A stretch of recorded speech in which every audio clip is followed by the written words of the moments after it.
अस्सलाम वालेकुम, मैं हूं शाहजेब खानजादा। पनामा केस में नवाज शरीफ की नाअहली एक अरसे से मौजूए बहस बनी हुई है। नून लीग का दावा रहा है कि पनामा को बहाना बनाकर इकामे की बुनियाद पर नवाज शरीफ को पहले से तयशुदा सजा दी गई थी। इस हवाले से बहुत से शवाहिद भी सामने आ चुके हैं, बहुत सी गवाहियां भी सामने आ चुकी हैं और हालिया कुछ अरसे के दौरान तहरीक इंसाफ से भी इसी किस्म की शहादतें सामने आ रही हैं। इस बारे में ताज़ा तरीन बयान सीनियर कानूनदान और तहरीक इंसाफ के सीनियर रहनुमा और इमरान खान के वकील हामिद खान का है, जिन्होंने कल जियो न्यूज़ के प्रोग्राम कैपिटल टॉक में हामिद मीर से बात करते हुए कहा कि नवाज शरीफ को नाअहल करने का अदालती फैसले से पहले ही फैसला हो चुका था। अदलिया को सिर्फ फैसला सुनाने के लिए इस्तेमाल किया गया। नवाज शरीफ साहब की जो डिसक्वालिफिकेशन थी उसका फैसला कहीं और हो गया था। इवेंट्स को अगर हम देखते हैं क्रोनोलॉजिकल ऑर्डर में, तो उस वक्त ये फैसला हो गया था कि ये अब इनके साथ नहीं हमारा, इससे उनको फारिग कराना पड़ेगा।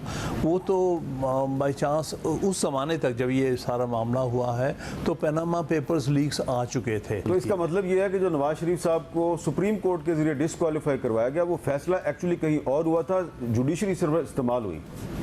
बिल्कुल यही नज़र आता है। यही जो चेन ऑफ इवेंट्स हैं वो वही शो कर रहे हैं कि इसी तरह हुए। गालिबन उनको खुशफहमी ज़रूर लगता है, नवाज शरीफ साहब को एक हद तक रही है कि हम शायद अदलिया को हैंडल कर सकते हैं, हम बेहतर हैं हैंडल करने में, लेकिन उन्हें बाद में महसूस हुआ कि नहीं, ये बात उनके हाथों से भी निकल चुकी थी। हामिद खान आज भी तहरीक इंसाफ के रहनुमा हैं और इमरान खान के वकील हैं। इससे पहले असद उमर, जो कि नवाज शरीफ के सख्त मुखालिफ रहे हैं, नवाज शरीफ को मिलने वाली सज़ा और नाअहली से मुतालिक दो टोक मौक़िफ़ रखते रहे हैं, उन्होंने भी नवाज शरीफ के खिलाफ अदालती फैसले पर तबसरे से गुरेज किया और कहा कि मैं कोई कानूनी माहिर नहीं हूँ। सियासतदान का फैसला जो है ना वो अवाम करती है। नवाज शरीफ लीगली माइनस हो गए, मुस्लिम लीग नून ने फिर, आपका क्या ख्याल है, ठीक माइनस हुए? 1 करोड़ मुझे नहीं पता, वो उसकी भाई मैं कोई लीगल एक्सपर्ट नहीं हूँ। मगर बात यहाँ भी नहीं रुकती है।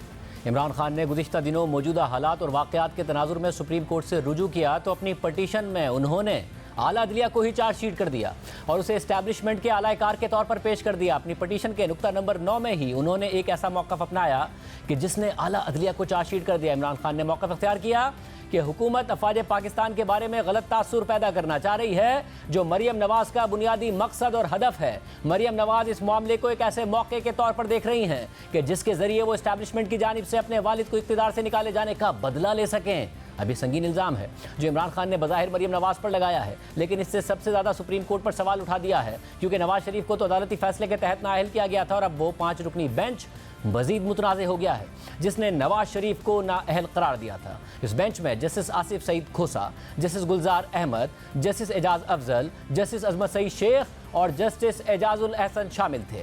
इन्हीं जजेस ने एक डिक्शनरी से काबिल वसूल तनख्वाह की तशरीह निकाल कर मुल्क के वज़ीर आज़म को नाअहल कर दिया। इन्हीं जजेस ने खुद व्हाट्सएप कॉल के जरिए अपनी मर्जी के अफसरान पर मबनी JIT बनवाई और उनको हीरे जैसे किरदार वाले अफसरान कहा। फिर मातहत अदालत में केस चला तो जस्टिस एजाजुल एहसन मॉनिटरिंग जज बनाए गए और फिर नवाज शरीफ और उनकी बेटी को सज़ा हुई और वो जेल गए। और आज इमरान खान उसी सुप्रीम कोर्ट को अपनी पटिशन में बता रहे हैं कि नवाज शरीफ को एस्टैब्लिशमेंट ने निकाला था और मरियम नवाज एस्टैब्लिशमेंट से उसका बदला ले रही है। यानी इमरान खान मान रहे हैं कि नवाज शरीफ को मेरिट पर नाअहल नहीं किया गया था, बल्कि एस्टैब्लिशमेंट ने उन्हें इक़्तिदार से निकाला था और सुप्रीम कोर्ट के जजेस आलाकार बन गए थे। गुज़िश्ता 6 साल से मुसलसल आला अदलिया और एस्टैब्लिशमेंट पर यह इल्ज़ाम लग रहा था और आज नवाज शरीफ के सबसे बड़े सियासी हरीफ यानी खुद इमरान खान ने भी इस तासुर पर मोहर लगा दी है, इसकी तस्दीक कर दी है। और अब हामिद खान ने कह दिया है कि नवाज शरीफ की नाअहली का फैसला पहले से तयशुदा था और असद उमर नवाज शरीफ को मिलने वाली सज़ा पर तबसरे से गुरेज कर रहे हैं और कह रहे हैं कि मैं कोई कानूनी माहिर नहीं हूँ। अब दिलचस्प बात यह है कि 2016 में जब तहरीक इंसाफ पनामा केस से मुतालिक सड़कों पर थी तो उस वक्त सुप्रीम कोर्ट के जज जस्टिस आसिफ सईद खोसा ने तहरीक इंसाफ से कहा कि आप सड़कों पर क्यों बैठे हैं, अदालत आएँ, हम आपको इंसाफ देते हैं। इस बात का एतराफ़ इमरान खान खुद कर चुके हैं और असद उमर ने भी इस बात की तस्दीक की थी। पाकिस्तान की सियासत के अंदर बड़े फैसलों के अंदर पाकिस्तान की इस्टेब्लिशमेंट का भी किरदार रहा है और वक्तन फवक्तन पाकिस्तान की अदलिया का भी किरदार रहा है। जिस वक्त 2017 के अंदर जिस दिन बुरहान के ऊपर रोका गया, वज़ीर आला खैबर पख्तूनख्वा परवेज़ खटक साहब उनके ऊपर शेलिंग की गई, तो अगले दिन सुबह सुप्रीम कोर्ट ने हमें बुलाया, मैं और शाह महमूद कुरैशी साहब गए थे और उन्होंने हमें कहा कि आप सड़कों पर क्यों हैं, आप आए ना, हम आपको इंसाफ दिलाते हैं। अब इस पूरे मामले का एक पस मंज़र भी है। 2016 में ICIJ की तरफ से पनामा पेपर्स की सूरत में लाखों दस्तावेजात लीक की गईं और उन दस्तावेजात में नवाज शरीफ के बच्चों समेत 400 से ज़ायद पाकिस्तानियों का नाम था, जिन पर इल्ज़ाम था कि उनकी पनामा में ऑफशोर कंपनियां हैं, जिसके बाद उस वक्त की हुकूमत के खिलाफ एक मुहाज खड़ा हो गया। तहरीक इंसाफ समेत दीगर अपोजिशन जमातें नून लीग के खिलाफ दबाव बढ़ाने लगी और 24 अगस्त 2016 को जमात इस्लामी के अमीर सिराजुल हक ने पनामा पेपर से मुतालिक सुप्रीम कोर्ट में दरख्वास्त दायर की, मगर इस दरख्वास्त में नवाज शरीफ का बराह रास्त नाम नहीं लिया गया था और 4 दिन बाद ही अदालत ने जमात इस्लामी की दरख्वास्त को फजूल करार देकर वापस कर दिया। फिर 29 अगस्त 2016 को इमरान खान ने नवाज शरीफ, मरियम नवाज और हसन और हुसैन नवाज से मुतालिक सुप्रीम कोर्ट में दरख्वास्त दायर की और नवाज शरीफ की नाअहली का मुतालबा किया। इसी दौरान तहरीक इंसाफ सड़कों पर भी नून लीग की हुकूमत पर दबाव बढ़ाती रही और फिर 20 अक्टूबर 2016 को सुप्रीम कोर्ट ने नवाज शरीफ की नाअहली के खिलाफ दरख्वास्तें मंजूर करते हुए कार्रवाई का आगाज़ कर दिया और कार्रवाई का आगाज़ करने के लिए बाकायदा 28 अक्टूबर 2016 को सुप्रीम कोर्ट ने 5 रुकनी लार्जर बेंच बनाया, जिसकी सरबराही जस्टिस आसिफ सईद खोसा कर रहे थे। कई महीनों तक कार्रवाई के बाद 20 अप्रैल 2017 को सुप्रीम कोर्ट के 5 रुकनी बेंच ने 3-2 की अक्सरियत से फैसला सुनाया, मगर यह फैसला ना ही शरीफ खानदान के लिए क्लीन चिट साबित हुआ और ना ही उसे सजा के तौर पर लिया गया। दोनों तरफ से फैसले पर खुशियां मनाई गई। 5 रुकनी बेंच में जस्टिस आसिफ सईद खोसा और जस्टिस गुलजार अहमद का अक़लियती फैसला यह था कि नवाज शरीफ सादिक और अमीन नहीं रहे, इसलिए वो नाअहल होते हैं और उन्हें वज़ारत उज़्मा के ओहदे से हटाया जाए। जबकि जस्टिस एजाजुल अहसन, जस्टिस एजाज अफजल और जस्टिस अजमत सईद शेख के 3 रुकनी अक्सरियती बेंच ने इस मामले पर मजीद तहकीकात का फैसला दिया और पाकिस्तान की तारीख में पहली दफ़ा एक ऐसी JIT बनाने का हुक्म दिया गया जिसमें ISI, MI, FIA, नैब, ACCP और स्टेट बैंक के अफसरान शामिल करने की हिदायत दी गई। हुक्म दिया गया कि JIT ये तहकीकात करेगी कि क्या शरीफ खानदान के असासे उनकी आमदनी से ज़ायद हैं या नहीं हैं और JIT को अपनी रिपोर्ट जमा कराने के लिए 60 दिन का वक्त दिया गया। इस तरह 20 अप्रैल के फैसले से नवाज शरीफ वज़ीर आज़म तो बरकरार रहे, मगर उनके ख़ानदान को मज़ीद तहकीकात का सामना करना पड़ा। दिलचस्प बात यह है कि JIT बनने से पहले एक तनाज़ा उठ खड़ा हुआ और अदालती हुक्म के बाद 6 रियासती इदारों ने 27 अप्रैल 2017 से पहले सुप्रीम कोर्ट के हुक्म के मुताबिक JIT के लिए मुख्तलिफ नाम अदालत को भेजे। 27 अप्रैल को ही स्टेट बैंक और ACCP को सुप्रीम कोर्ट की तरफ से मजीद नाम भेजने का हुक्म मिला। उसी दिन इन इदारों को एक व्हाट्सएप कॉल मौसूल हुई और उनसे मखसूस नाम शामिल करने का कहा गया। ACCP से बिलाल रसूल और स्टेट बैंक से आमिर अजीज़ का नाम शामिल करने का कहा गया। 28 अप्रैल को चेयरमैन ACCP ज़फ़र हिजाज़ी ने ख़त लिखकर सुप्रीम कोर्ट को इस पुरस्रार कॉल के बारे में आगाह भी कर दिया। फिर उसके बाद सुप्रीम कोर्ट के खुसूसी बेंच ने JIT तश्कील के लिए पहली समाअत 3 मई 2017 को की, जिसमें अदालत ने ACCP और स्टेट बैंक के पेश किए गए नामों को मंजूर नहीं किया और जस्टिस एजाज अफजल ने रिमार्क दिए कि गवर्नर स्टेट बैंक और चेयरमैन ACCP ने जो नाम भिजवाए हैं वो शको शुबे से बालातर नहीं हैं। ऐसे अफराद चाहिए जिनका किरदार हीरे जैसा हो और आइंदा समाअत में स्टेट बैंक और ACCP से 18 ग्रेड और उससे ऊपर के तमाम अफसरान के नामों की फहरिस्त तलब कर ली गई और 5 मई की समाअत में सुप्रीम कोर्ट ने JIT के नामों का इंतखाब कर लिया, जिसमें ACCP से उन्हीं बिलाल रसूल और स्टेट बैंक से उन्हीं आमिर अजीज़ का इंतखाब किया गया जिनका व्हाट्सएप कॉल में इन इदारों के सरबराहों से मुतालबा किया गया था।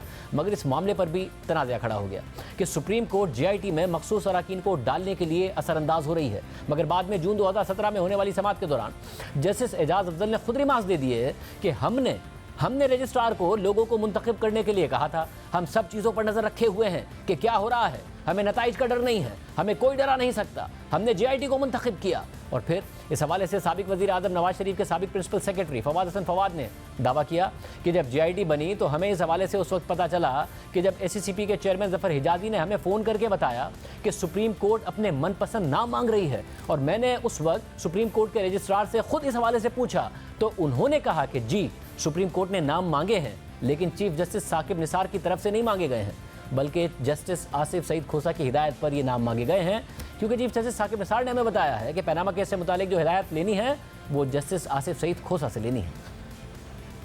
JIT बनी तो JIT के बारे में, इसकी फॉर्मुलेशन के बारे में सबसे पहले हमें पता उस वक्त चला जब ज़फ़र हिजाज़ी साहब ने फाइनेंस मिनिस्टर को फ़ोन किया और कहा जी कि हम लोगों ने ACCP से जिन लोगों की नॉमिनेशन की थी, मुझे अभी सुप्रीम कोर्ट से फ़ोन आया कि आप उनकी नॉमिनेशन नहीं करेंगे, ये आदमी आप इसकी नॉमिनेशन करें। तो उन्होंने प्राइम मिनिस्टर को बताया, प्राइम मिनिस्टर ने मुझे ये कहा कि जी ये किसने, सुप्रीम कोर्ट से कौन कह सकता है किसने नॉमिनेशन और सुप्रीम कोर्ट क्यों इसमें दखल अंदाजी करी कि किसने नॉमिनेट होना। तो मैंने कहा जी मैं पता कर लेता हूँ। तो मैंने अरबाब आरिफ जो रजिस्ट्रार थे उस वक्त सुप्रीम कोर्ट के, मेरे सीनियर थे, मेरा उनसे वैसे भी बड़ा अच्छा ताल्लुक़ था, तो मैंने उन्हें फ़ोन किया और कहा कि सर कहा जा रहा है, हमें यकीन नहीं आ रहा कि जी सुप्रीम कोर्ट से ये कहा गया कि फ़लाँ शख्स को नॉमिनेट करें। उन्होंने कहा हाँ ये दुरुस्त है। मैंने कहा मैं आपसे पूछ सकता हूँ कि आपको ये चीफ जस्टिस ने कहा? चीफ जस्टिस उस वक्त साकिब निसार थे। तो मैंने कहा उन्होंने कहा है कि आप ये करें? उन्होंने कहा नहीं, उन्होंने मुझे नहीं कहा। जब ये पनामा का सिलसिला शुरू हुआ था तो उन्होंने मुझे एक दिन बुला के ये कहा था कि आप इससे मुताल्लिक तमाम हदायत आसिफ खोसा से लिया करें। अच्छा, तो ये फ़ोन मैंने उनके कहने पे किया। यानी वो WhatsApp call registrar supreme court ने की थी और फवाद हसन फवाद के दावे के मुताबिक जस्टिस आसिफ सईद खोसा की हिदायत पर की थी। और फिर एफआईए के अफसर वारिस ज़िया की सरबराही में जेआईटी बनी, जिसने 10 जुलाई 2017 को 275 सफ़हात की अपनी रिपोर्ट अदालत में पेश की। फिर 21 जुलाई 2017 को सुप्रीम कोर्ट ने अपना फैसला महफूज किया और 28 जुलाई को सुप्रीम कोर्ट के 5 रुकनी बेंच ने ब्लैक लॉ डिक्शनरी से एक तशरीह निकालकर मुल्क के वज़ीर आज़म नवाज शरीफ को अपने बेटे से तनख्वाह न लेने पर मगर उस तनख्वाह के काबिल वसूल होने की बुनियाद पर नाअहल करार दे दिया। साथ ही शरीफ खानदान और इसहाक डार के खिलाफ नैब को 6 हफ्तों में 3 रेफरेंसेस दायर करने का हुक्म दे दिया और एहतसाब अदालत को कहा कि वो इन रेफरेंसेस पर 6 माह में फैसला करे। और इस पूरे अमल की निगरानी के लिए सुप्रीम कोर्ट के एक मॉनिटरिंग जज की तकर्री भी कर दी गई और नवाज शरीफ को नाअहल करार देने वाले जस्टिस एजाजुल एहसन को ही मॉनिटरिंग जज तैनात कर दिया गया। इस तरह से नवाज शरीफ आम इंतखाबात से सिर्फ 1 साल पहले ही नाअहल हो गए और बाद में इमरान खान ने उस जेआईटी का क्रेडिट जनरल बाजवा को दे दिया जो सुप्रीम कोर्ट के हुक्म पर बनाई गई थी और कहा कि फ़ौज के 2 ब्रिगेडियर्स ने इसमें अहम किरदार अदा किया था। ये सब पाकिस्तान की तारीख का हिस्सा बन गया है। और फिर 6 जुलाई 2018 को इस्लामाबाद की एहतसाब अदालत ने नवाज शरीफ और उनकी बेटी को सज़ा सुनाई और यूँ 2018 के इलेक्शन से पहले ही मुल्क की सबसे बड़ी जमात के सरबराह नवाज शरीफ और उनकी बेटी मरियम नवाज को जेल में डाल दिया गया। नवाज शरीफ और उनकी बेटी ने रिलीफ के लिए इस्लामाबाद हाई कोर्ट से रुजू करने का फैसला किया, लेकिन फिर ये इल्ज़ाम सामने आए कि जनरल फैज़ हमीद की सरबराही में इस्टेब्लिशमेंट इस्लामाबाद हाई कोर्ट पर भी असरअंदाज होने की कोशिश कर रही है। और इसी दौरान इस्लामाबाद हाई कोर्ट के सीनियर जज जस्टिस शौकत सिद्दीकी ने दावा किया कि एजेंसी के लोग उनसे राब्ता कर रहे हैं कि किसी भी सूरत नवाज शरीफ को सज़ा दिलवाई जाए। होना तो ये चाहिए था कि जस्टिस शौकत सिद्दीकी के बयानात की तहकीकात की जाती, जनरल फैज़ हमीद जनरल बाजवा से तहकीकात की जाती, मगर फिर सुप्रीम जुडिशल काउंसिल ने जस्टिस शौकत अजीज़ सिद्दीकी के खिलाफ ही कार्रवाई शुरू कर दी और उन्हें ओहदे से हटा दिया गया। अपने दिफा के लिए शौकत अजीज़ सिद्दीकी ने जो जवाब जमा कराया उसमें वाज़े तौर पर कहा गया कि ISI के अफसर फैज़ हमीद ने उनसे रब्ता किया था और उनसे नवाज शरीफ और मरियम नवाज के केस के हवाले से बात की थी और पूछा था कि वो इस केस के हवाले से क्या राय रखते हैं। जिन शौकत सिद्दीकी के दावा के मुताबिक उन्होंने कहा था कि वो मेरिट पर केस देखेंगे, मगर फैज़ हमीद ने जवाब दिया था कि इस तरह तो हमारी 2 साल की मेहनत ज़ाया हो जाएगी। एक जर्नल उन्होंने बात करना शुरू की जी कि सर ये नॉर्मल क्या प्रोसीजर होता है जब अकाउंटेबिलिटी कोर्ट से किसी को सज़ा हो जाए और फिर हाई कोर्ट में क्या होता है। मैंने कहा कि आप किस केस के हवाले से बात कर रहे हैं, तो उन्होंने बताया कि मैं उसके मैं कहा जी उसके तो अभी जजमेंट ही नहीं आई, आपके पास अगर ये केस आता है अपील में तो आप क्या करेंगे। फैज़ हमीद साहब ने कहा, मैंने उन्हें ये कहा जी कि देखें बात ये है, अगर ये केस मेरे पास आता है और मुझे महसूस होता है कि इसमें एक्यूज को सज़ा एविडेंस की रिक्वायरमेंट से कम मिली है और उसका ऑफेंस बढ़ा है, तो आई हैव द करेज कि मैं नोटिस भी दे दूँ इन्हांसमेंट का। लेकिन बात अगर अदरवाइज है तो किसी को खुश करने के लिए या किसी की दुनिया बिगाड़ने के लिए मैं ये काम नहीं करूँगा, मैं अपने ज़मीर के मुताबिक ही फैसला। इस पर फिर उसने वो बड़ा तारीखी जुमला कहा था, सर इस तरह तो हमारी 2 साल की मेहनत ज़ाया चली। तो मैंने फिर उनको कहा था आपने बड़ी गलत मेहनत की है, ये आपका काम नहीं है। यानी मुल्क के तमाम वसाइल लगाकर एक सियासी जमात और उसके रहनुमाओं को इंतकामी कार्रवाई का निशाना बनाया गया। लेकिन फिर 3 सितंबर 2018 को इस्लामाबाद हाई कोर्ट के चीफ जस्टिस अतर मिनल्लाह ने एवनफील्ड केस में एहतसाब अदालत का फैसला मुअत्तल कर दिया और बाद में मरियम नवाज के खिलाफ एहतसाब अदालत के फैसले को इस्लामाबाद हाई कोर्ट ने कलअदम करार दे दिया। फैसले मुअत्तल हो गए, कलअदम हो गए, मगर जो नुकसान मुल्क को पहुँच चुका था वो ना मुअत्तल हो सकता था और ना ही कलअदम हो सकता था। और आज भी जस्टिस आसिफ सईद खोसा समेत उस 5 रुकनी बेंच पर सवालात उठ रहे हैं। नवंबर 2022 को एक तकरीब के दौरान जियो न्यूज़ के सहाफ़ी एजाज सैयद ने आसिफ सईद खोसा के फैसलों से मुतालिक सवाल किया तो उन्होंने जवाब दिया कि जजेस अपने फैसलों की वजाहत नहीं करते, फैसले पब्लिक प्रॉपर्टी हैं, आप उसमें से जो नतीजा निकालना चाहते हैं निकाल सकते हैं। वो वाहिद शख्स है जिन्होंने वर्दी के बगैर 2 प्राइम मिनिस्टर्स को घर भेजा है, एक नवाज शरीफ साहब और एक यूसुफ रज़ा गिलानी साहब। आप रिग्रेट नहीं करते कि जो कंट्रीब्यूशन आपने पाकिस्तानी पार्लियामेंट को एम्बैरेस करने में और उसको कमजोर करने में किया है? Judges don't explain their judgments and it is their public property. You can whatever they are, you can deduce anything that you want to deduce, but please read those. और फिर साबिक चीफ जस्टिस आसिफ सईद खोसा पर भी इल्जामात लग गए कि उन्होंने अपने दौर में मुल्क के बजाय ज़ाती मफादात को तरजीह दी और वो अपनी एक्सटेंशन के लिए लॉबिंग करते रहे।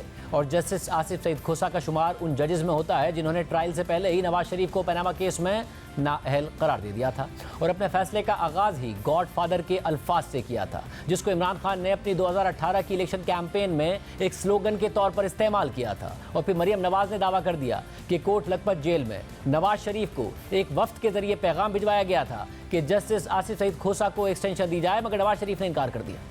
आपको पता है जब नवाज शरीफ साहब कोट लखपत जेल में थे तो एक वफद उनके पास भेजा गया और कहा गया कि खोसा को एक्सटेंशन दे दो, जस्टिस खोसा को। और ये जो आज जस्टिस खोसा छुपे हैं ना अपने घर में, ये आइन और कानून का हाल देख ले, ये उस वक्त एक्सटेंशन मांग रहे थे नवाज शरीफ साहब। जो कुरान पे हाथ रखे और बताएं कि क्या आपकी एक्सटेंशन की बात नहीं हो रही थी बतौर चीफ जस्टिस, उनकी एज बढ़ाने की बात की जा रही थी, तो वो क्यों की जा रही थी कि तुम मेरे से कुछ ले लो मैं तुम्हें कुछ दे देता हूँ। तो नवाज शरीफ साहब ने जेल में कहा, जो लोग उनके पास गए उन्होंने कहा आप क्या बात कर रहे हैं मेरे से। तो जाहिर है फिर नवाज शरीफ साहब एक्सेप्टेबल तो नहीं थे ना ऐसे, क्योंकि वो इस किस्म के फैसले नहीं कर सकते थे।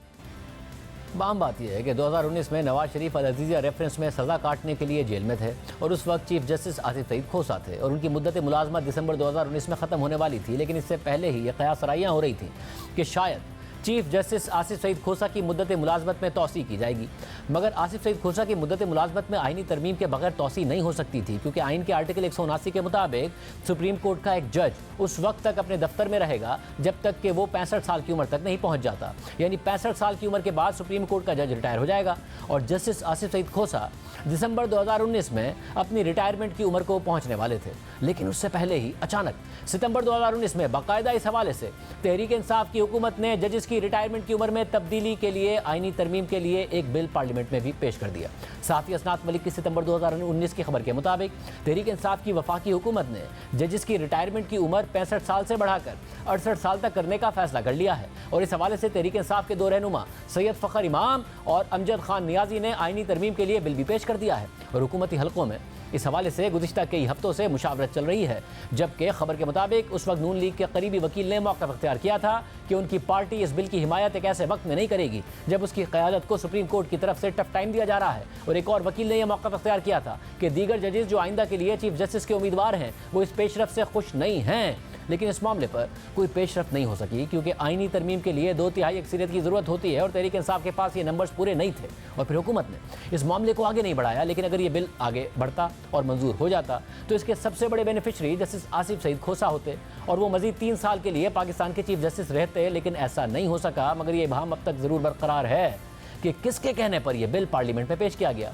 मरियम नवाज आज ये दावा कर रही हैं कि नवाज शरीफ को पैगाम भेजा गया कि जस्टिस खोसा को एक्सटेंशन दी जाए, लेकिन नवाज शरीफ ने बात तस्लीम नहीं की, इसलिए मामला रुक गया। दिलचस्प बात यह है कि 2019 के आखिर में जहां आसिफ सईद खोसा को एक्सटेंशन देने से मुताल्लिक़ क़यासराइयाँ हो रही थी तो वहीं 2 बड़ी अहम पेशरफ भी सामने आई थी। पहली पेशरफ ये थी कि नवंबर 2019 में नवाज शरीफ इलाज के लिए बैरून मुल्क रवाना हो गए थे, यानी नून लीग को एक बड़ा रिलीफ मिल गया था। और दूसरी पेशरफ ये थी कि 26 नवंबर 2019 को चीफ जस्टिस आसिफ सईद खोसा की सरबराही में सुप्रीम कोर्ट के 3 रुकनी बेंच ने जनरल बाजवा को अगस्त 2019 में 3 साल की मिलने वाली एक्सटेंशन की नोटिफिकेशन को मुअत्तल कर दिया था और वाज़ेह किया था कि इस नोटिफिकेशन में खामियां मौजूद हैं और पार्लियामेंट इस हवाले से दुरुस्त कानून साजी करे। यानी जनरल बाजवा की एक्सटेंशन से मुतालिक अबहम पैदा हो गया था, मगर फिर नून लीग समेत तमाम पार्लिमानी जमातों ने जनरल कमर जावेद बाजवा को पार्लियामेंट के जरिए 3 साल की तौसीह दे दी। यानी फिर जनरल बाजवा को बड़ा रिलीफ मिल गया और जब जनरल बाजवा को पार्लियामेंट के जरिए एक्सटेंशन मिल गई तो उस वक्त के वजीर बराए रेलवे शेख रशीद ने इस एक्सटेंशन की हिमायत करते हुए कह दिया था कि मेरा बस चले तो मैं सबसे पहले आसिफ सईद खोसा को 3 साल की एक्सटेंशन दे दूँ। मुझे यकीन था कि ये जजेस खोसा साहब का मैं फ़ैन हूँ। खोसा साहब का इतना मुताला है, इतना एडवेंचरस जज है, मेरा बस चले तो मैं सबसे पहले खोसा साहब को 3 साल एक्सटेंशन दूँ। आप काबीना के वजीर रहे, आपके भी कानों में इस तरह की बात आई थी कि किसी स्टेज पर यह सोचा गया था कि सुप्रीम कोर्ट ऑफ पाकिस्तान के जजेस की मुद्दत में भी, यानी कि उनकी उम्र 65 पे वो रिटायर हो जाते हैं, इसमें भी इजाफा किया जाए। ये तो बहुत दिनों से बात चल रही थी और मैं इसका बहुत बड़ा सपोर्टर हूँ। यानी हुकूमत इस हवाले से जोर लगा रही थी कि सबको रिलीफ मिलने के बाद अब जस्टिस आसिफ सईद खोसा को भी एक्सटेंशन मिलनी चाहिए, लेकिन फिर ऐसा नहीं हो सका। और मरियम नवाज का दावा है कि ऐसा ना होने की वजह नून लीग और नवाज शरीफ की तरफ से इनकार था। बहरहाल दिसंबर 2019 में जस्टिस आसिफ सईद खोसा रिटायर हो गए, मगर जस्टिस आसिफ सईद खोसा का पनामा केस का फैसला और फैसले के बाद नवाज शरीफ के खिलाफ जो ट्रायल का तरीकाकार था, इस पर आज तक सवाल उठ रहे हैं। आज भी मरियम औरंगजेब ने कहा कि असल गॉडफादर और सिसिलियन माफिया आसिफ सईद खोसा थे। जिसका ये कह रहे हैं कि ये जो जजेस थे, जो सुप्रीम कोर्ट थी, उसको टूल बनाया गया।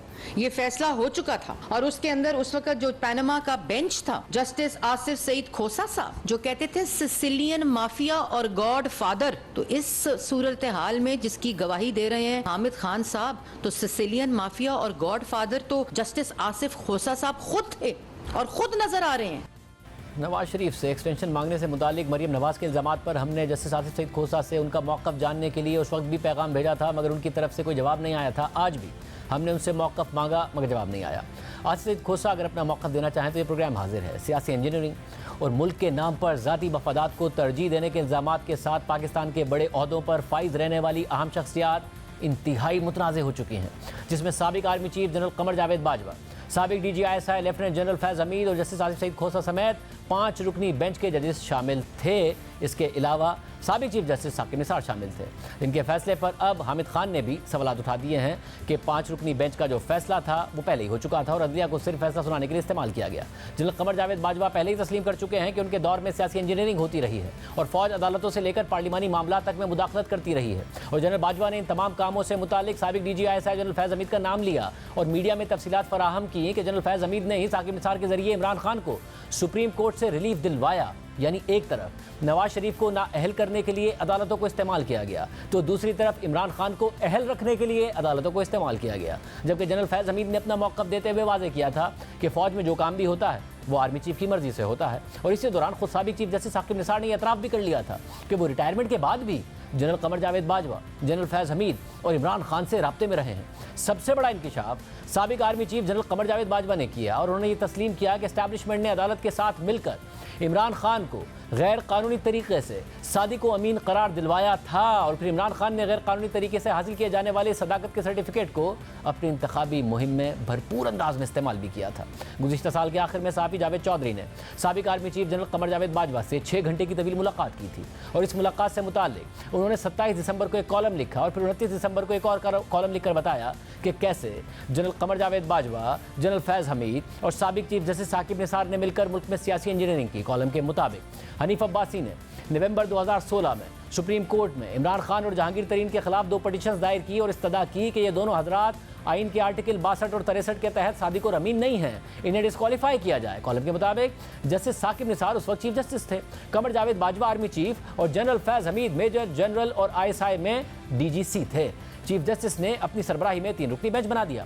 समाज शुरू हुई तो इमरान खान और जहांगीर तरीन फंसते चले गए। जहांगीर तरीन ने जनरल बाजवा से रब्ता किया और इमरान खान को साथ लेकर उनके घर पहुंच गए। इमरान खान ने जनरल बाजवा से मुकदमे में मदद मांगी। मियां नवाज शरीफ उस वक्त तक पनामा केस में डिस्क्वालीफाई हो चुके थे और इमरान खान की डिस्क्वालिफिकेशन सामने नजर आ रही थी। जनरल बाजवा ने DGC मेजर जनरल फैज़ हमीद को इमरान खान की मदद की हिदायत कर दी। जनरल फैज़ हमीद ने मुल्क के एक मशहूर वकील को अपना नुमाइंदा बनाकर चीफ जस्टिस साकिब निसार के पास भिजवा दिया। ये वकील साहब लाहौर में चीफ जस्टिस से मिले, इब्तिदाई बातचीत हुई और इसके बाद जनरल फैज़ हमीद और जस्टिस साकिब निसार की मुलाकात हुई। मगर साकिब निसार इमरान खान और जहांगीर तरीन दोनों को बैक वक्त सादिक व अमीन डिक्लेयर करने के लिए तैयार नहीं थे। उनका कहना था कि मेरे साथी जजेस नहीं मानेंगे, आप दोनों में से किसी एक को बचा लें। फैसला हुआ कि जहांगीर तरीन को कुर्बान कर दिया जाए, लेकिन फ्यूचर में उनकी बहाली की गुंजाइश जरूर रखी जाए। कॉलम के मुताबिक इसके बाद चीफ जस्टिस को 2 वकील दिए गए। उन वकीलों ने इमरान खान और जहांगीर तरीन का फैसला लिखा। 15 दिसंबर 2017 को फैसला सुनाने का ऐलान हुआ। 3:20 पर इमरान खान को सादिक व अमीन डिक्लेयर कर दिया गया, जबकि जहांगीर तरीन मुजरिम करार पाकर सियासत से ताहयात नाअहल हो गए।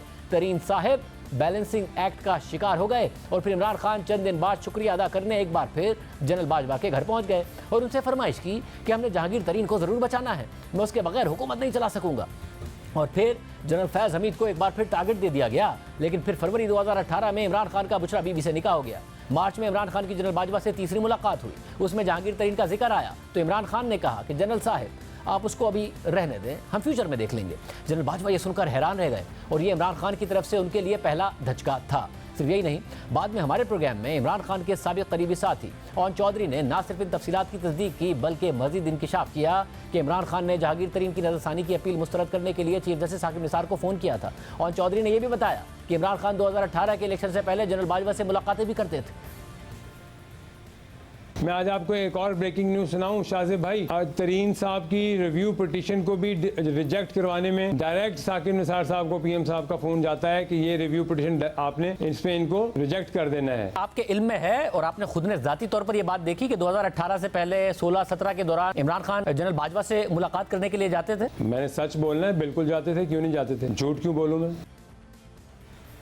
जैसे साकिब निसार इन इल्ज़ामात से इनकार करते हैं, मगर अहम बात यह है कि जब जहांगीर तरीन नाअहल हुए थे तो तहरीक इंसाफ के तर्जुमान फवाद चौधरी, जो जहांगीर तरीन के भी करीब समझे जाते थे, उन्होंने खुद तस्लीम किया था कि यह फैसला एक बैलेंसिंग एक्ट है। फैसले के बाद 15 दिसंबर 2017 को फवाद चौधरी ने ट्वीट किया था कि अदालतों को मेरिट पर केसेस का फैसला करना होगा, उन्हें अपने फैसलों को बैलेंस करते हुए नजर नहीं आना चाहिए। जहांगीर तरीन डॉक्ट्राइन ऑफ बैलेंसिंग के विक्टिम हैं। वाकई बदकिस्मती है। यहाँ ये सवाल उठता है कि अगर नवाज शरीफ की नाअहली मेरिट पर हुई थी या फिर अगर इमरान खान को सादिक अमीन मेरिट पर करार दिया गया था, तो फिर इस सबको बैलेंस करने के लिए जहांगीर तरीन को नाअहल करने की ज़रूरत क्यों महसूस हुई? अगर अदालतें मेरिट पर फैसले दें तो बैलेंस करने की क्या ज़रूरत है? मगर बात यहाँ भी ख़त्म नहीं हुई, क्योंकि नवाज शरीफ की नाअहली के बाद ये सवाल अपनी जगह बरकरार था कि वो 5 साल बाद फिर से इलेक्शन लड़ने के लिए अहल हो जाएंगे। मगर फिर मुल्क में ये बहस शुरू हो गई कि आर्टिकल 62(1)(f) में नाअहली की मुद्दत नहीं बताई गई, इसलिए नवाज शरीफ कितने अरसे के लिए नाअहल होंगे? इस सवाल का जवाब भी खुद सुप्रीम कोर्ट ने दिया। अप्रैल 2018 को जस्टिस साकिब निसार की सरबराही में जस्टिस अजमत सईद शेख और जस्टिस उमरता बंदियाल, एजाजुल एहसन और सज्जाद अली शाह ने एक मुत्तफ़िका फैसला जारी किया और इस फैसले ने पाकिस्तान के सियासी मुस्तकबिल को मजीद बदल दिया। यह फैसला आर्टिकल 62(1)(f) के तहत नाअहली की मुद्दत से मुताल्लिक था और जस्टिस साकिब निसार की सरबराही में 5 रुकनी बेंच ने मुत्तफ़िका तौर पर यह करार दिया कि आर्टिकल 62(1)(f) के तहत नाअहल होने वाला शख्स ताहयात नाअहल रहेगा, यानी उसकी सियासत में वापसी कभी मुमकिन नहीं होगी। अप्रैल 2018 के फैसले के मुताबिक आइन का आर्टिकल 62(1)(f) रुकने पार्लियामेंट की सदाकत, अमानत और दयानत के तयन से मुताल्लिक है। आइन के आर्टिकल 62(1)(f) के तहत किसी शख्स के खिलाफ अदालती हुक्म हो कि वो सादिक और अमीन नहीं तो वो रुकने पार्लियामेंट नहीं बन सकता। आइन में जहाँ नाअहली की मुद्दत का तयन ना हो वहाँ नाअहली ताहयात समझी जाती है। और अप्रैल 2018 के फैसले सुनाने से पहले जस्टिस साकिब निसार ने ये रिमार्क्स दिए थे कि अवाम ऐसे लीडर्स के मुस्तहिक हैं जिनका किरदार अच्छा हो। और दिलचस्प बात यह है कि इस फैसले से चंद माह पहले वो इमरान खान को सादिक अमीन का सर्टिफिकेट दे चुके थे। यानी साकिब निसार ने न सिर्फ इमरान खान को सादिक अमीन करार दिया बल्कि नवाज शरीफ के लिए पार्लियामेंट के दरवाजे हमेशा के लिए बंद कर दिए। यूँ नवाज शरीफ की पार्लिमानी सियासत खत्म हो गई। मगर दिलचस्प बात यह है कि पनामा केस में नाअहल होने के बाद जब नवाज शरीफ का पार्लिमानी सफर उस वक्त खत्म हुआ तो नून लीग ने इलेक्शन एक्ट में तरमीम करके नवाज शरीफ को पार्टी का सदर बना दिया। लेकिन फिर फरवरी 2018 को सेनेट इलेक्शन से पहले ही जस्टिस साकिब निसार की सरबराही में सुप्रीम कोर्ट के 3 रुकनी बेंच ने यह करार दे दिया कि आर्टिकल 62 के तहत नाअहल होने वाला शख्स पार्टी का सदर भी नहीं बन सकता। इसका फैसला खुद साबिक चीफ जस्टिस साकिब निसार ने तहरीर किया और लिखा कि पार्टी सरबराह की अहलियत के लिए भी वही कवानीन लागू होंगे जो रुकने पार्लियामेंट के लिए होते हैं।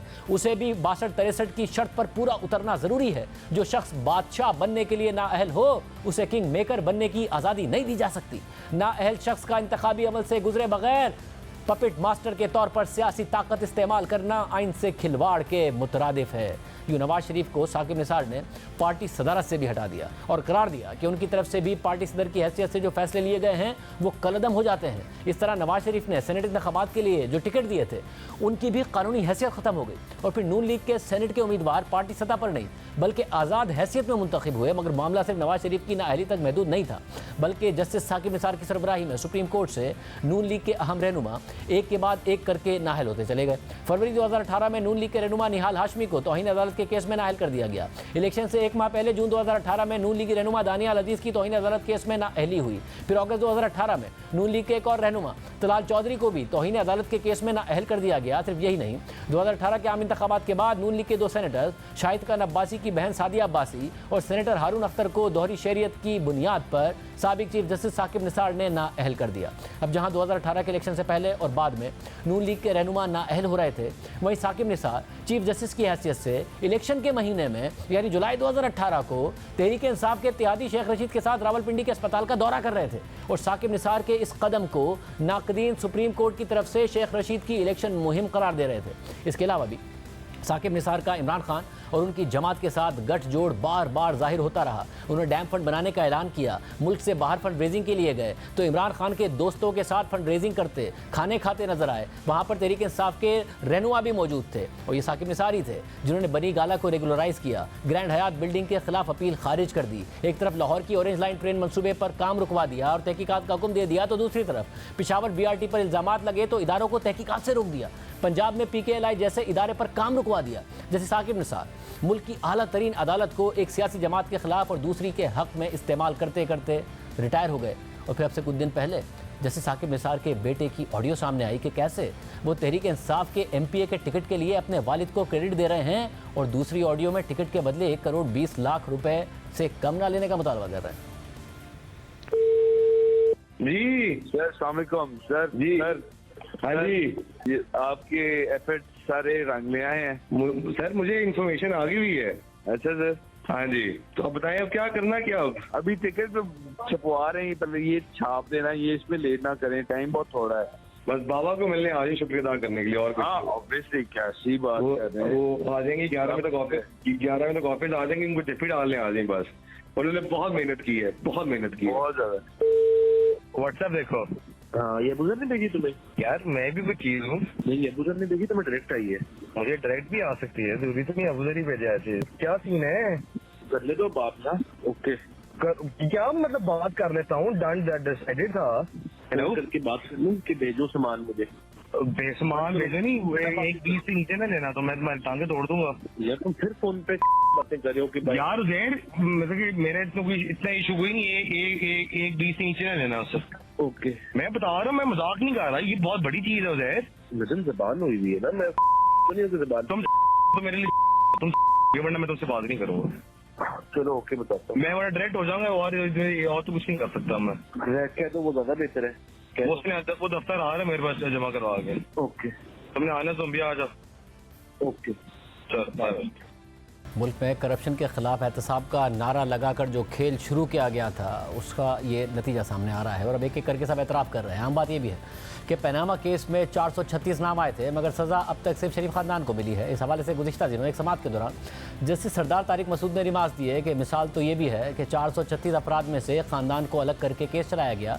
हमने सितंबर 2018 में अपने प्रोग्राम में वज़ीर आज़म इमरान खान के मामले ख़ुसूसी शहजाद अकबर के सामने जब ये सवाल रखा था कि पनामा लीक्स में शरीफ ख़ानदान के साथ जिन दीगर पाकिस्तानियों के नाम सामने आए हैं उनके खिलाफ कार्रवाई कब होगी, तो शहजाद अकबर का कहना था कि बाकियों के खिलाफ भी फौरी तौर पर कार्रवाई होगी। पनामा पेपर्स में और फिर उसके बाद भी बहुत सारे लोगों की डिटेल्स आई, तकरीबन 450 नाम थे, मगर एक शरीफ ख़ानदान के ख़िलाफ़ केस आगे बढ़ा। बाकियों का क्या हुआ, तो वो तो डिटेल्स सामने हैं, उनके असासे देखिए और फिर देखिए कि उन्होंने FBR में डिक्लेयर किए हैं या नहीं किए, टैक्स पे किया या नहीं किया, किस तरीके से वो पैसा बाहर लेके गए, ये काम तो तेज़ी से हो सकता है। जी बिल्कुल, जो आज कैबिनेट को मैंने ब्रीफिंग भी दी इस मामले के ऊपर, उसमें ये दो चीज़ें टारगेट करके बताई गई हैं कि पनामा के अंदर जितने नाम आए हैं और पैराडाइज लीक्स के बाद उसमें हुई थी पनामा के बाद, उसके अंदर भी पाकिस्तानियों के नाम हैं, तो उन तमाम केसेस को दोबारा से असर नो ये यूनिट देखेगा। ये क्या बिल्कुल फौरी तौर पर नहीं हो सकता? असासा, पनामा या पैराडाइज लीक्स ने बता दिया, FBR के डेटा फौरन देखिए कि वो डिक्लेयर हुआ है या नहीं हुआ और कानूनी तौर पर गया है या नहीं गया, क्योंकि इस पर काम हुआ नहीं बिल्कुल भी शरीफ खानदान के अलावा, तो ये फौरी तौर पर काम नहीं हो सकता। जी जी बिल्कुल, ये बिल्कुल फौरी तौर पर होगा। और मगर इसके बाद भी 3.5 साल तक तहरीक इंसाफ की हुकूमत रही और 3.5 साल तक आवाम को ऐसी कहानियाँ बताई गई, लेकिन पनामा स्कैंडल के हवाले से कोई नई चीज़ सामने नहीं आई और ना ही किसी को कटहरे में खड़ा किया गया।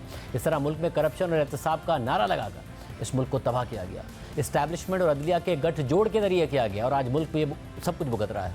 मगर जनरल बाजवा, जनरल फैज़ हमीद, जैसे साकिब निसार, जैसे आसिफ सईद खोसा और दीगर रिटायरमेंट के मज़े ले रहे हैं, कोई अभी तक तनख्वाहें भी ले रहा है। प्रोग्राम में शामिल करते हैं।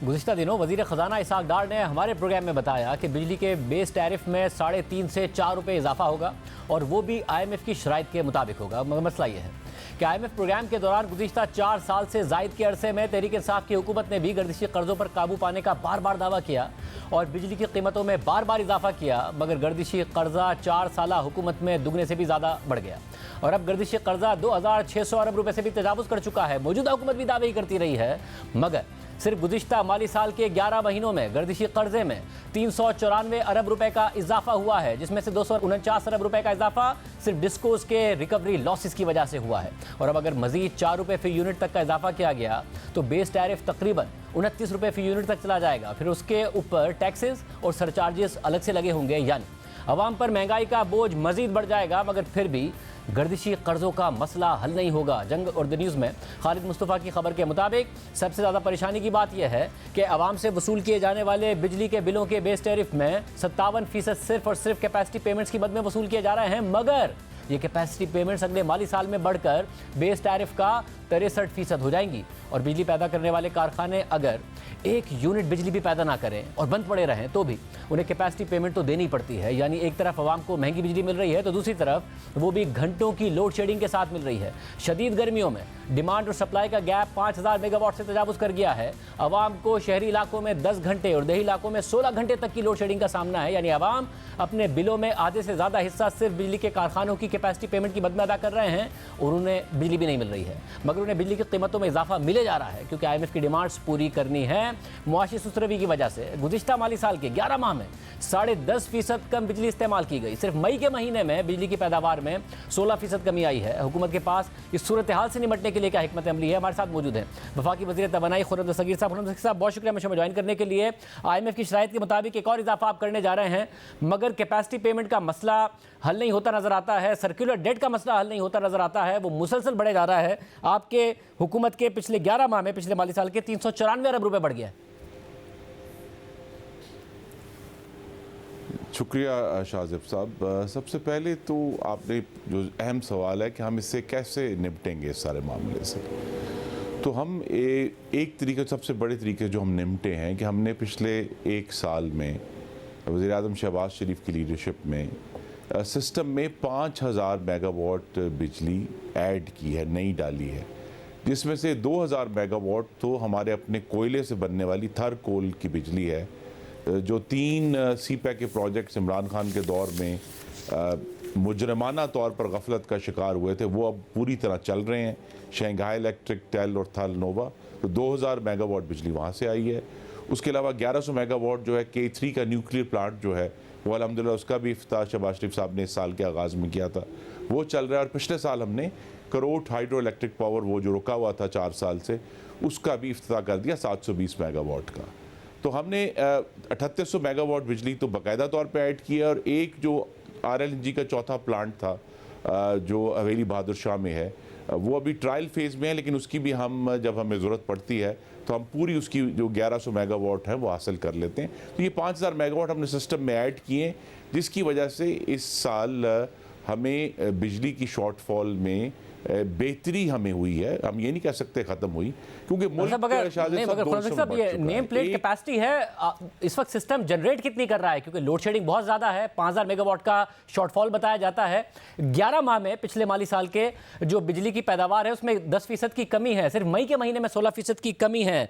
जो LNG से 16% की कमी, कोल से 26% की कमी है। तो ये अर्ज कर रहा हूँ, ये बिजली की पैदावार में कमी की 2 वजूहात हैं। एक तो पिछले साल जो कीमतें बढ़ाई गई थी जुलाई, अगस्त और सितंबर में 3 फेजेस में, उसकी वजह से जो डिमांड है उसमें कमी आई है। दूसरा ये है कि हमने जो सबक सीखा है वो ये है कि अगरचे हमारे पास महंगी बिजली बनाने की बहुत वाफर सलाहियत इस वक्त मौजूद है, लेकिन वो पाकिस्तान के सारफीन के ऊपर एक नाकाबिले बर्दाश्त बोझ है। तो लिहाजा एक समझ बूझ के ज़रिए जो महंगे तेल के प्लांट हैं, फर्नेस ऑयल के प्लांट्स हैं या पुराने गैस पावर्ड प्लांट्स हैं, उनको हम नहीं चलाते ताकि सार्फिन पे बिल ज़्यादा ना आए। इसलिए आप देखेंगे कि नवंबर, दिसंबर, जनवरी, फरवरी, मार्च तक हमने जो फ्यूल प्राइस एडजस्टमेंट थी वो नेगेटिव थी, यानी लोगों के बिलों में कमी हुई। दूसरा इशू जो है हमारे सामने बड़ा क्लियर है कि हमें आगे जाते हुए ना सिर्फ ये जो अपने मकामी ज़राए हैं उनको बढ़ाना है, बल्कि जो पूरी कोशिश है कि सोलर के ज़रिए और विंड पावर के ज़रिए जो हाइडल के मंसूबे हैं उन पे तेज़ी से काम जारी है।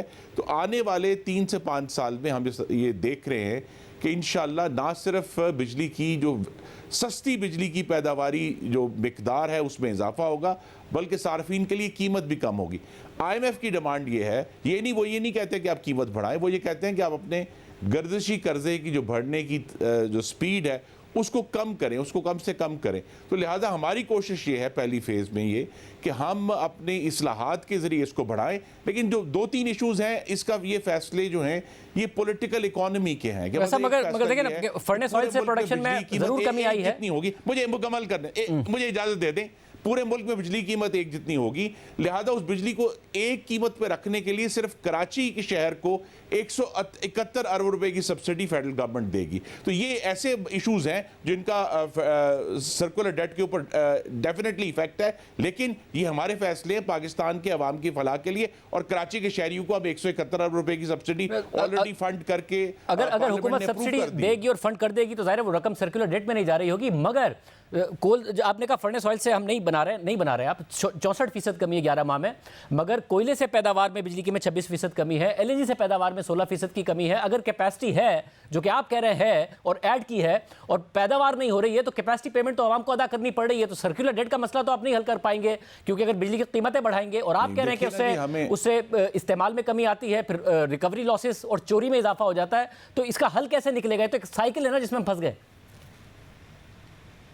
जी नहीं, इसका हल बड़ा वाज़ेह है और जो हमारी पॉलिसी है शहबाज शरीफ साहब ने और इनकी मखलूत हुकूमत ने कि पाकिस्तान में अब इंशाल्लाह आने वाले जो बिजली के नई कैपेसिटी ऐड होगी वो किसी भी तरह इंपोर्टेड फ्यूल पर नहीं होगी। जो आपने कहा कि कोयले से बनाई बिजली में कमी आई है, वो इस वजह से आई है कि हमारे जो एग्जिस्टिंग पावर प्लांट्स हैं 3 वो इंपोर्टेड कोयले पे थे, उनको कम करके उनकी जो, क्योंकि हमारे पास फॉरेन एक्सचेंज भी नहीं था कोयला इंपोर्ट करने के लिए, लिहाजा अब ये जो हमारा इन्हिसार है ये 2000 मेगावाट एडिशनल कैपेसिटी थर कोल से आई है, ये पाकिस्तान के लिए बहुत बड़ी लाइफ लाइन है। इसी तरह जो न्यूक्लियर से 1100 मेगावाट आई है वो बड़ी लाइफ लाइन है। तो ये जो लाइफ लाइन्स हैं इनको हमें बढ़ाना है, तो हमें थर कोल को बढ़ाना है, हमें न्यूक्लियर को बढ़ाना है, जिसपे ऑलरेडी आपको मालूम है कि 2 हफ्ते पहले प्राइम मिनिस्टर शहबाज शरीफ की सामने साइन किए गए C5 न्यूक्लियर प्लांट के ऊपर। तो लोड शेडिंग में और सोलर लोड शेडिंग पे कैसे काबू पाएंगे? बहुत काम हो रहा है। एलएनजी खरीदने के इस वक्त भी पाकिस्तान के पास पैसे नहीं है, सर्दियों का भी टेंडर किया तो उसमें भी सप्लायर नहीं आए, तो इस वक्त किस तरीके से लोड शेडिंग पर काबू पाएंगे? फिर आवाम यही बर्दाश्त करते रहे हैं, शहरी इलाकों में 8-8 10-10 घंटे की लोड शेडिंग, देही इलाकों में 16-16, यहाँ तक कुछ इलाकों में 20 घंटे की लोड शेडिंग। जी देखिए, इसलिए मैंने आपसे अर्ज किया कि मुल्क 2 हिस्सों में बंट चुका है और इसका फैसला भी आने वाली जो मुंतखब हुकूमत है वो करना पड़ेगा कि एक वो इलाके हैं जहां मेनली कैटेगरी 1 और 2 के फीडर्स हैं, जहां बिलों की रिकवरी 80% से ज़्यादा है और नुकसान 20% से कम है। तो लिहाजा वहां आज भी, जब कल के जो हमारे पास स्टैटिस्टिक्स मौजूद हैं, ऐसी जगहों पर 96% फीडर्स पर लोड शेडिंग 3 घंटे या उससे कम थी। सारा इशू बना हुआ है जो मुल्क का 1/4 हिस्सा है जहां लॉसेस बहुत ज़्यादा हैं, जहां हमारे पास बिलों की रिकवरी नहीं है, और ऐसे मामलात में वो सारे लॉसेस जो हैं वो सर्कुलर डेट को में जा रहे हैं और उनकी बहुत सारी कीमत वो सार्फिन पे करें जो अपना बिल पूरा वक्त पर देते हैं और जो कंपनियां हैं उनको पूरा फीड करते हैं। तो लिहाजा ये एक बहुत बड़ा सीरियस इशू है कि हमें मुल्क के शमाल में, मगरिब में और जनूब में जहां मैसिव नुकसानात हैं डिस्ट्रीब्यूशन कंपनीज के, उनको कैसे मैनेज करना है। और ये इसीलिए ज़रूरी है कि उसमें होल ऑफ गवर्नमेंट अप्रोच चाहिए होगी कि तमाम जो गवर्नमेंट के इदारे हैं और फेडरल गवर्नमेंट, प्रोविंशियल गवर्नमेंट्स, वो मिलकर मुल्क के शमाल, मगरिब से और जनूब से ये बिल हासिल कर सकें, क्योंकि वस्त तो अपने बिल दे रहा है। बहुत शुक्रिया खुर्रम ज़की साहब हमारे साथ मौजूद थे। आज के प्रोग्राम में इतना ही, इजाज़त दीजिए, अल्लाह हाफ़िज़।